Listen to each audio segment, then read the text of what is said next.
할렐루야. 예. 그래서 성탄절의 참된 인식이라는 제목으로 오늘 말씀을 나누도록 하겠습니다. 누가복음 2장 14절에 보면 지극히 높으신 곳에서는 하나님께 영광이 되고 땅에서는 하나님 기뻐하는 사람들 중에 평화로다. 여러분, 여기에 여러분이 해당된다는 사실을 믿으시기를 바랍니다.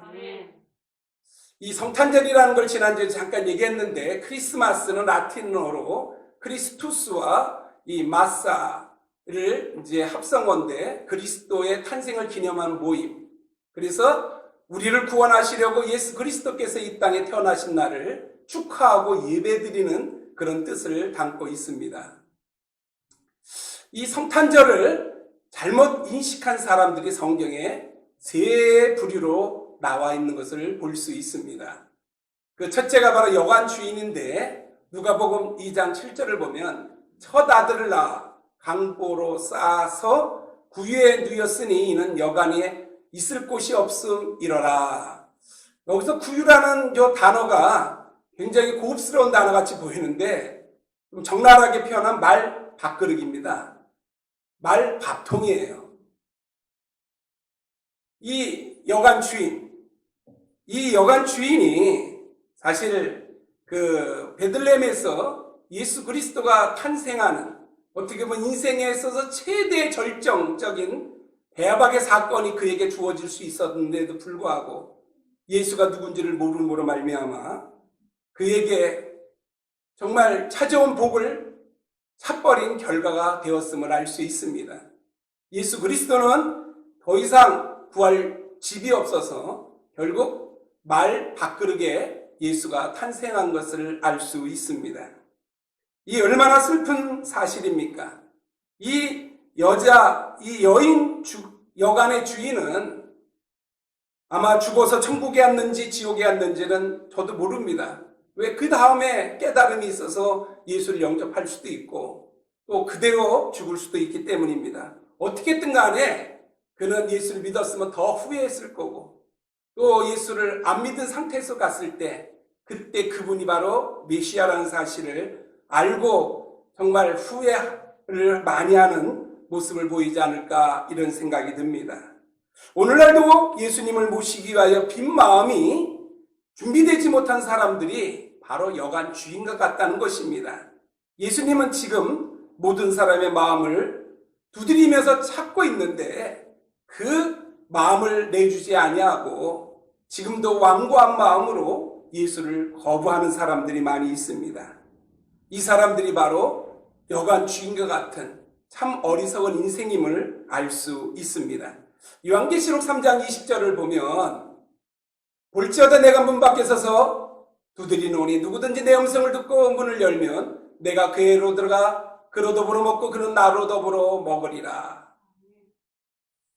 사랑하는 성도 여러분, 여러분의 마음에 세상 것들로 꽉 차서 예수님을 바로 모시지 못한다 하면 모든 것을 다 잃어버리는 결과가 되고 만다는 사실을 아시기를 바랍니다. 참으로 복된 크리스마스를 맞기 원하신다 하면 여러분이 세상적인 것을 내려놓아야 되는 것이에요. 요한 1서 2장 15절 16절을 보면 이 세상이나 세상에 있는 것들을 사랑하지 말라. 누구든지 세상을 사랑하면 아버지의 사랑이 그 안에 있지 아니하니 이는 세상에 있는 모든 것이 육신의 정욕과 안목의 정욕과 이생의 자랑이니 다 아버지께로부터 온 것이 아니요 세상으로부터 온 것이라. 그렇습니다. 예수님 외의 것들을 사랑하는 마음이나 예수님의 거룩하고 의로우신 마음과 일치하지 않는 것은 죄악입니다. 즉 우리의 그 잘못된 마음을 다 쏟아버리고 진심으로 우리는 예수를 영접해야 되고, 영접했다 하면 그 예수님의 말씀에 순종 복종하는 것이 그리스도인의 삶인 줄 믿습니다. 요한복음 1장 12절에 영접하는 자 곧 그 이름을 믿는 자들에게는 하나님의 자녀가 되는 권세를 주신다. 여러분, 이 말씀이 얼마나 위대한 말인데 이 말씀이 지금은 완전히 땅에 떨어지는, 그냥 지나가는 누구나 다 뭐 받을 수 있는 걸로 여러분 착각에 빠진 사람들이 많은 것 같아요. 하나님의 자녀가 된다는 게 어떤 존재라는 것을 너무나 모르고 있어요. 온 우주 만물을 창조하신 전능하신 하나님의 아들이 딸이 된다는 것인데 이거를 우습게 알아요. 문재인 대통령에게 장관직 하나 받는 것만 가지고도 목숨을 걸고 거짓말을 밥 먹듯이 행하는 그런 인생들이 있지 않습니까? 또 이 미국 땅에서도 분명히 파렴치한 범죄를 저지르면서도 그 자기의 자리를 지키려고 거짓을 또 사기를 치는 수많은 인생들을 우리가 보지 않습니까? 하물며 온 우주 만물을 만드신 전능하신 하나님, 온 우주 만물에서 유일무이한 존재가 바로 우리들로서 인정을 해주시고 우리를 사랑하시고 잠잠히 뜨겁게 우리를 사랑해 주시는 그 사랑, 그 하나님의 사랑이 이 땅의 초림으로 나타난 것이 성탄절입니다. 따라서 우리는 요한계시록 3장 20절의 말씀을 정말 우리 마음속에 받아들여야 될 줄 믿습니다. 볼지어다 내가 문 밖에 서서 두드리노니 누구든지 내 음성을 듣고, 즉 이 김경일 목사의 음성을 통하여 예수 그리스도가 말을 하고 계실 때 여러분의 마음의 문을 열면 내가 그에로 들어가 그로 더불어 먹고 그는 나로 더불어 먹으리라. 영원히 여러분을 책임져 주시는, 여러분이 예수를 영접하는 그 순간에 하나님 보좌 우편에 앉아 계신 예수 그리스도께서 이 땅에 예수의 영으로 보내신 성령님이 우리 안에 내주하신다는 사실을 믿으시기를 바랍니다. 그 내주하시는 분들이 여러분 하나님의 자녀인 것을 인치시고 여러분들에게 성령의 능력과 하나님의 은사를 주심으로 세상을 향하여 하나님의 영광을 선포하는 능력자로 여러분을 삼아 주신다는 것입니다. 있어도 그만 없어도 그만의 존재가 아닌 온 우주 만물을 통틀어서도 여러분은 유일무이한 존재로서 하나님 앞에 끝없는 사랑, 자기의 하나밖에 없는 아들 예수를 죽이면서까지 사랑을 할 정도로 여러분의 존재가 위대하다는 사실을 이 시간에 다시 한번 깨달으시기를 바랍니다. 그 사건이 바로 성탄절의 사건이에요. 예수 그리스도가 이 땅에 오신 것은 죽으러 오신 거예요. 우리의 죄를 계속해서 여러분을 하나님 자녀로 회복시켜 주시고 하늘 영광으로 충만하게 하시고 진정한 자유와 평화와 행복을 누리게끔 원하셨던 우리 하나님의 사랑, 이 뜨거운 사랑을 오늘 감격스럽게 기쁨으로 맞이하시기를 간절히 축원합니다. 둘째는 대제사장과 서기관들이 있습니다. 마태복음 2장 4절에서 6절을 한번 보면 왕이 모든 대제사장들과 백성의 서기관들을 모아 그리스도가 어디서 났느냐 물으니 이르되 유대 베들레헴이오니 이는 선지자로 이렇게 기록된 바 또 유대 땅 베들레헴아 너는 유대 고을 중에서 가장 작지 아니하도다. 네게서 한 다스리는 자가 나와서 내 백성 이스라엘의 목자가 되리라 하였음이니이다. 할렐루야. 당시 대제사장과 서기관들은 성경에 아주 통달한 종교 지도자들이었습니다. 그들은 옷단에까지 성경 구절을 붙이고 또 이마에도 또 집의 문설주에도 성경 구절을 붙여놓고 하나님을 사랑하는 성경 말씀을 암송하고 정말 성경을 너무나 잘하는 성경 박사들이었습니다. 또 여러분이 금방 읽은 그 본문 말씀처럼 제가 읽었던 말씀 본문처럼 메시아가 어디서 탄생할까지도 환히 알고 있었어요. 그래서 동방 박사들이 헤롯 왕을 찾아가서 하나님의 아들이 어디서 태어나느냐 그랬더니 미가서 5장 2절을 들면서 유대 땅 베들레헴 하면서 정확하게 유대 땅 베들레헴이라고 가르쳐 줍니다. 그런데 놀라운 사실은 믿지를 않고 동행하지 않았다는 거예요. 지금 동방에서 박사들이 범상치 않은 이 사람들이 지금 예수 탄생이 이 땅에 있었다라고 하면서 그 예수를 만나기 위해서 왔다라고 하는데 놀라운 사실은 성경을 너무나 잘 아는 이 사람들이 이 사실을 안 믿었다는 거예요. 마치 사도행전 12장에 가면 베드로가 옥에 갇혔고 교회는 기도하고 있었어요. 그래서 열심히 베드로가 감옥에서 나오게 해주세요, 하나님 구원을 베풀어 주시옵소서 하고 통성하며 막 철야를 하면서 기도를 하고 있는데 그들의 기도를 응답하셔서 하나님이 베드로를 천사를 동원해서 탈옥을 시킵니다. 그리고 너무 기뻐가지고 내가 이렇게 나온 것은 나를 위하여 기도하는 사랑하는 성도들이 있기 때문이다 생각하고 마가에 그 집을 찾아갑니다. 그래서 막 문을 두드리는데 로데라는 그 계집종이 나와서 베드로라고 너무나 좋아가지고 뛰어들어가 베드로 사도가 나왔다고, 미쳤다고, 정신 나갔다고, 어떻게 베드로가 나오냐고 안 믿어요. 이와 똑같은 겁니다. 우리들이 예수 그리스도를 너무 멜러리즘으로 너무 가볍게 정말 하나님의 하나님 되심을 잊어버린 정말 민감하지 못한 어두운 그러한 삶을 우리는 살고 있지 않는가 다시 한번 생각해 보시기를 바랍니다. 이들은 지식으로 아는 데서 그치고 참으로 예수님을 믿고 따르며 행동으로 옮기지 않은 사람들입니다. 입으로만 선생을 존경한다 그러고 입으로만 하나님의 자녀라 얘기를 하면서도 행동으로는 딴짓을 하는 종교 사기꾼들이었고 회칠한 무덤 같은 위선자라고 예수님이 이 마태복음 23장에서 하이스진저 하면서 이 사두개인, 바리새인, 서기관들을 신랄하게 질타함을 볼 수 있습니다. 사랑하는 성도 여러분, 오늘날도 예수 그리스도에 관해서는 너무나 많이 알면서 진정으로 믿지 않고 그분의 말씀을 행동으로 옮기지 않는 사람은 이 크리스마스를 잘못 인식하는 사람들입니다. 아니, 예수를 잘못 알고 있는 거예요. 세 번째, 왕과 예루살렘 주민들입니다. 이 마태복음 2장 3절, 헤롯 왕과 온 예루살렘이 듣고 소동한지라. 이 누가복음 1장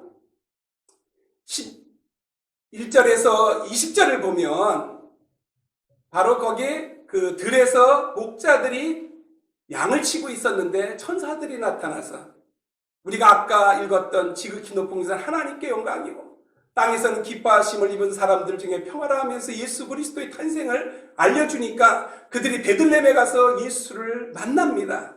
그리고 그들이 소문을 퍼뜨렸어요. 이것 때문에 온 예루살렘이 듣고 소동하는 이런 일이 벌어졌던 것이에요. 이 사람들은 밤낮으로 메시아 오기를 고대하는 중 메시아가 오셨대. 그러게 말이야, 나도 들었어 하면서 그 얘기는 하는데 3절 말씀처럼 온 예루살렘이 소동하더라. 소란만 했지, 떠들기만 했지, 실제로는 베들레헴까지 직접 메시아를 찾고자 하는 자는 없었다는 것이에요. 우리는 지금 재림 예수를 기다린다. 예수 그리스도가 다시 이 땅에 오시어 진정한 자유와 평화와 행복과 새하늘과 새 땅의 축복을 우리에게 주시옵소서라는 소리를 입으로 외치고 있는 많은 그리스도인을 봅니다. 그러나 지금은 마옵소서, 지금은 오지 마옵소서라고 얘기하는 그 속마음이 들킨 사람들이 참 많이 있지 않을까 이런 생각이 듭니다. 심지어 헤롯 왕은 자신의 왕권을 뺏길까봐 경배하게 할 테니 어디 있는지 알려달라 이렇게 동방 박사들에게 요구하는 것을 볼 수 있습니다. 결국 자기의 왕위를 뺏길까봐 불쌍한 그 착한 유아들을 살해하는 범죄를 저지릅니다. 이에 헤롯이 박사들에게 속은 줄 알고 심히 노하여 사람들을 보내어 베들레헴과 그 모든 지경 안에 있는 사내 아이들 박사들에게 자세히 알아본 그때를 기준하여 2살부터 그 아래로 다 죽이니 그 당시에 베들레헴과 그 주변에 살해된 어린아이들은 몇 명으로 여러분 생각하십니까? 이 베들레헴에 제가 가보니까 작아요. 그곳이 약 20명 정도 죽었다 이렇게 학자들은 얘기합니다. 왜냐하면 인구가 1,000명 정도밖에 안 됐거든요. 그러니까 그 1,000명의 그 인구가 살고 있는 이 베들레헴에 20여 명의 그 유아들을 학살한 이 헤롯 왕은 참으로 추악한 악인의 표본이고 사단의 전형이 아닐 수 없습니다. 여러분, 이러한 헤롯이 어떻게 죽었는지 여러분 아십니까? 역사가 요세푸스가 그 예수님 당시에 살았는데 헤롯은 여리고에서 내장이 썩고 벌레가 하는 이상한 병에 걸려 심한 경련과 고통 속에 비참하게 죽어갔다, 이렇게 얘기하고 있습니다. 우리 하나님 공의의 하나님이셔요. 반드시 악에 대해서 심판하시는 분이에요. 여러분이 칼 들고 총을 들고 나가서 싸우지 않아도 우리 하나님이 공의 하나님, 정의 하나님, 공의를 하수와 같이 그렇게 하시어 세상을 평정시키시는 위대한 하나님을 믿으시기를 바랍니다. 더 비참한 것은 지옥으로 떨어져 한나도 없이 계속 불타는 그곳에서 고통을 당할 저 헤롯 다니엘이 아닙니다. 21세기 현재 실제로 예수님 앞에 나와 성탄절을 진심으로 축하하는 사람들은 적습니다. 심지어 신자들도 크리스마스를 공휴일로 알고 놀러 가는 날, 그리고 지방으로 또 부모를 만나는 날로 알고 여행 떠나는 사람이 그렇게 많아요. 정작 성탄의 주인공이신 메시아이신 예수 그리스도가 사라진 성탄절을 우리는 맞이하고 있습니다. 예. 오직 산타가 그 영광을 다 독차지하고 청춘 남녀들은 데이트하는 날, 더 나아가 불신자들은 축제의 날로 알고 이날을 댄스 파티를 열고 술을 마시고 음란 방탕하느라 소란을 피우는 그런 어리석은 날로 2000년 전이나 지금이나 달라질 게 하나도 없습니다. 여러분, 이게 뭔지 아십니까? 1971년 12월 25일 크리스마스 밤이었습니다. 대한민국 수도 서울에 있는 대형가 호텔에서 화재가 발생했어요.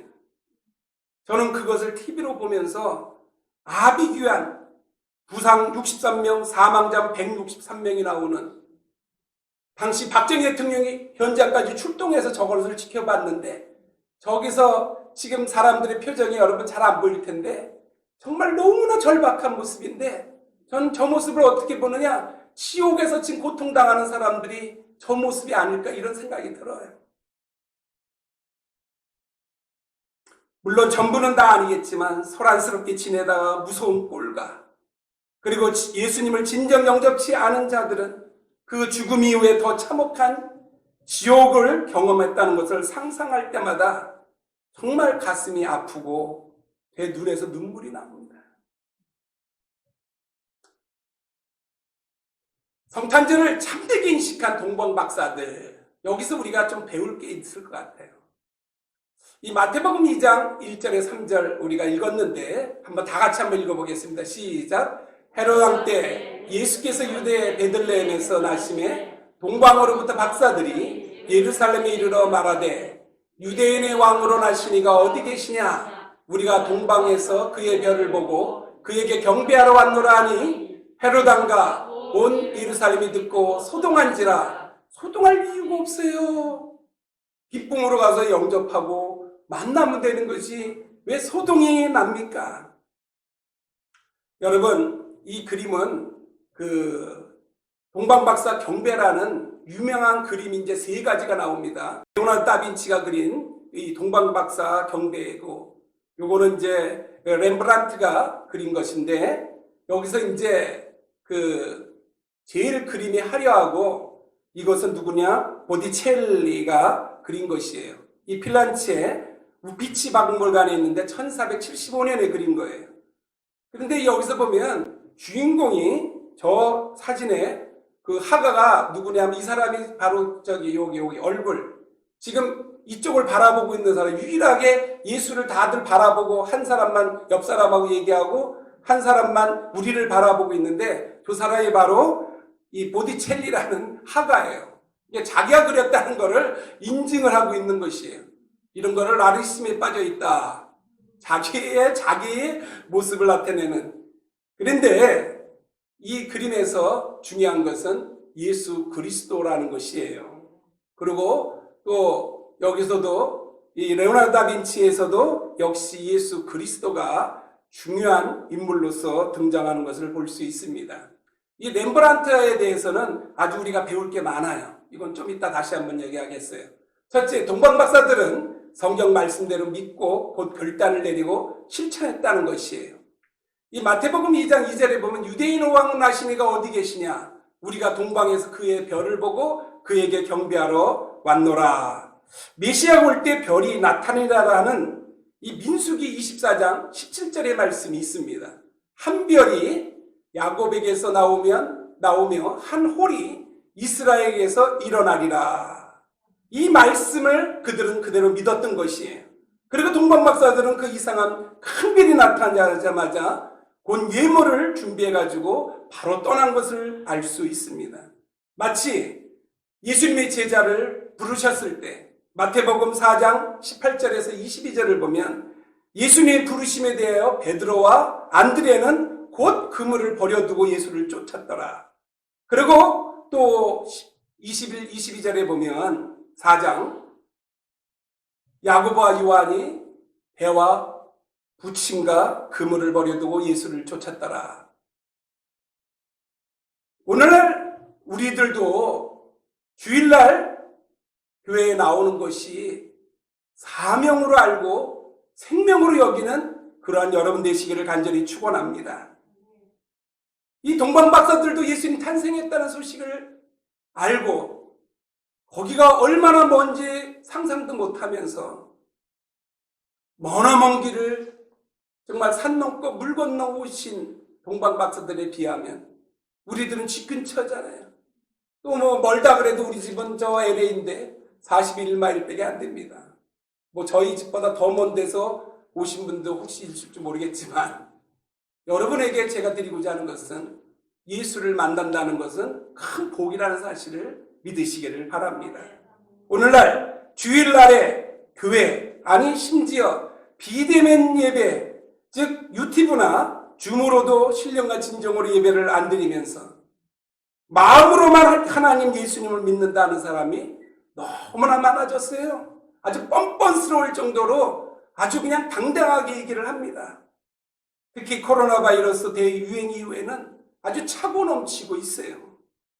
이분들은 진정으로 예수님을 영접한 분이라고 말할 수가 없어요.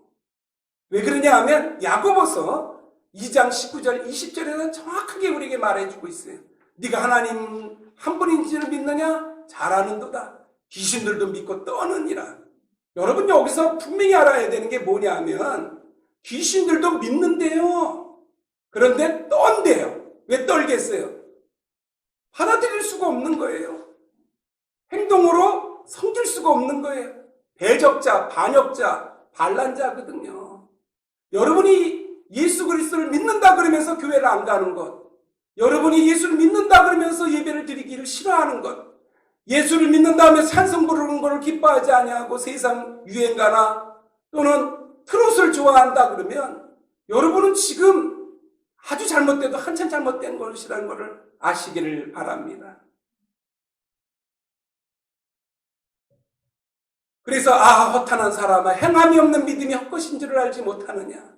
여러분 우리는 분명히 이 신득이 즉 믿음으로 구원을 받는 건 분명히 맞아요. 그렇지만 행함이 없는 믿음은 죽은 믿음이다. 즉 믿음으로 구원받았다는 그것이 뭐로 열매를 맺냐 하면 행함으로 나타난다. 분명히 얘기했어요. 따라서 여러분 예수 때문에 죽을 각오를 가지고 열심을 가지고 여러분이 헌신하고 충성하지 아니하면 여러분의 신앙, 여러분 자신을 한번 돌아봐야 돼요. 여러분 예배가 뭐라고 생각하십니까? 성삼위 하나님과 구원받은 하나님의 자녀들과의 인격적인 만남이 예배예요. 그럴 때 비대면 예배가 문제가 되는 것이에요. 그리고 자녀들은 전능하신 하나님께 찬송, 기도, 말씀, 감사, 영광을 돌려드리는 것이고 그리고 하나님의 말씀을 경청하는 경배의 축복된 시간. 그래서 창세기 2장에서 이 안식일을 뭐라고 했냐? 복 주신 날이라 그랬어요. 여러분 주일날은 복 받은 날이에요.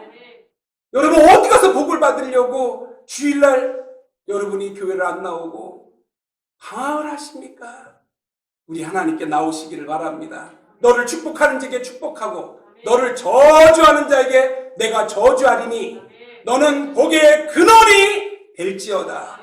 할렐루야. 우리가 복의 근원 되신 예수 그리스도가 내 안에 있기에, 성령님이 내 안에 계시기에 우리는 복받은 사람이에요. 그리고 그 하나님을 의지해서 기도하면 대사나 평지가 될지어다. 평지가 됩니다. 스가랴 4장 7절.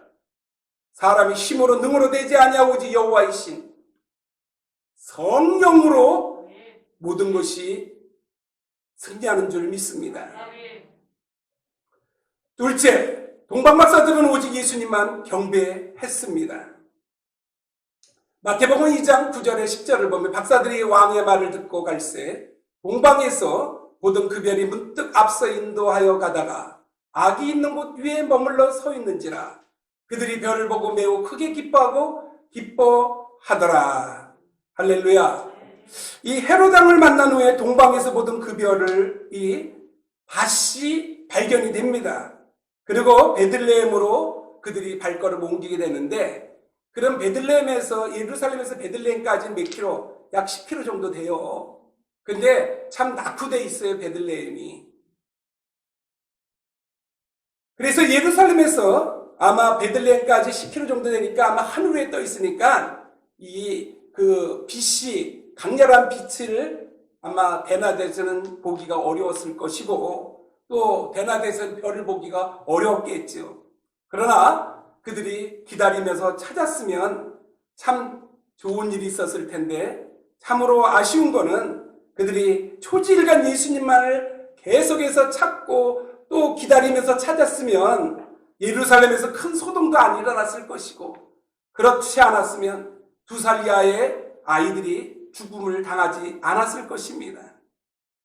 그러나 동방박사들이 볼 때는 이제 별이 그 베들레헴과 예루살렘 가까이 있으니까 아마 왕궁에서 그 왕으로서 이 땅에 태어났으니까 왕궁에 있지 않겠나, 그런 상식적인 생각에서 아마 왕궁을 찾아갔던 것 같아요.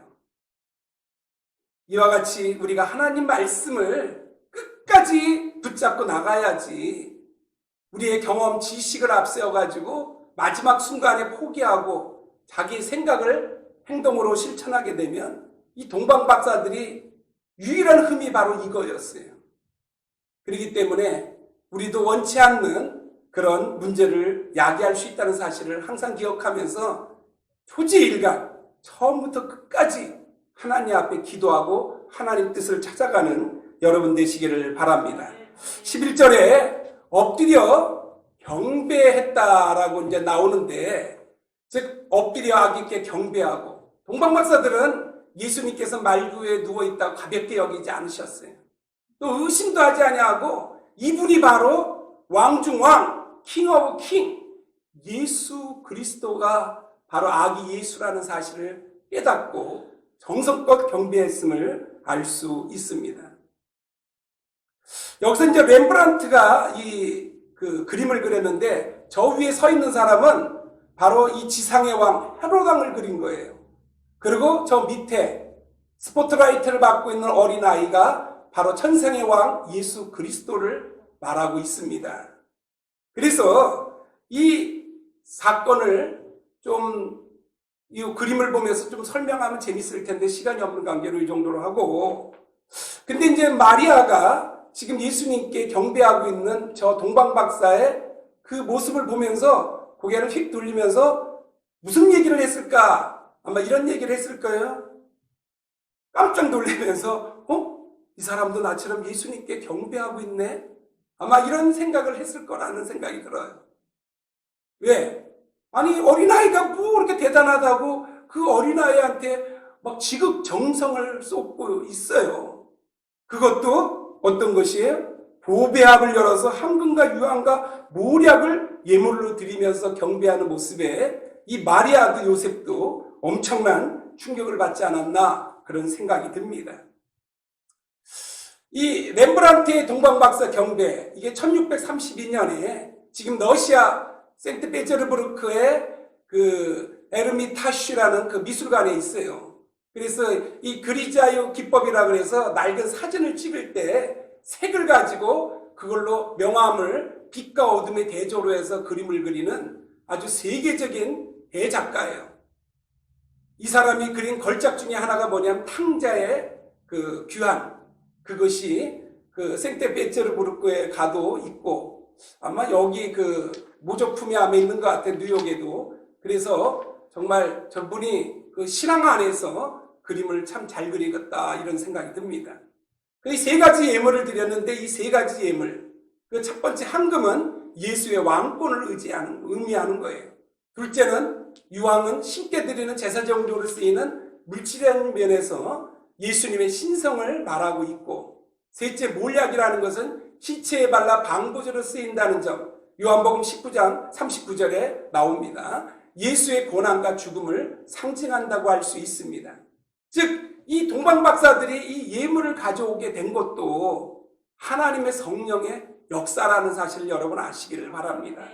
우리 하나님은 1.1에게도 없어지지 아니하고 분명하고 확실하게 우리에게 미래적인 것을 확실하게 보여주시는, 또 예언하신 것이 결국 헛된 것이 아니라는 사실을 알려주고 있습니다.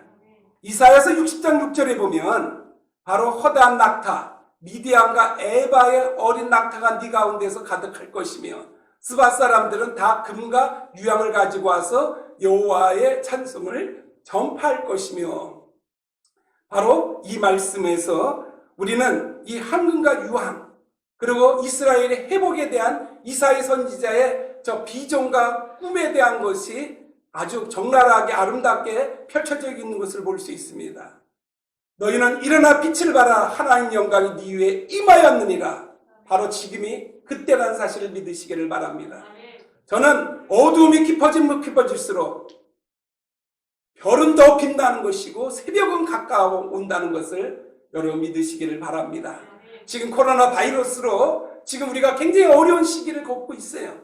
오늘도 교회 오고자 했지만 감기 몸살로 콜록콜록, 그래서 몸이 아픈 사람들은 오지 말라고 해서 못 나온 사람들이 대여섯 명 되는데, 정말 우리가 이렇게 약하고 연약해요.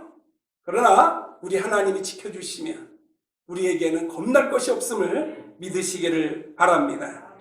이처럼 오늘날도 주님을 바로 믿는, 바로 인식하고 온전하게 순종 복종했던 동방박사들처럼 우리는 신령과 진정으로 자기의 귀한 물질을 드리며 주님께 경배와 예배를 드려야 한다는 것이에요.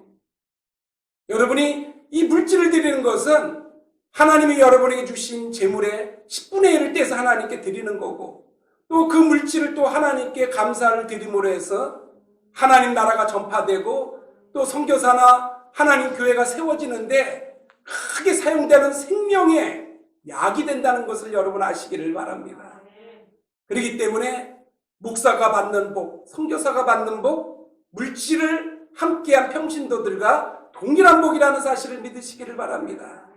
그래서 보내는 선교사가 여러분이 되어야 되고, 보냄받은 선교사들은 목숨과 정말 생명을 내놓고 하나님께 충성하고 있음을 믿으시기를 바랍니다. 그러나 이제 더 중요한 게 있어요.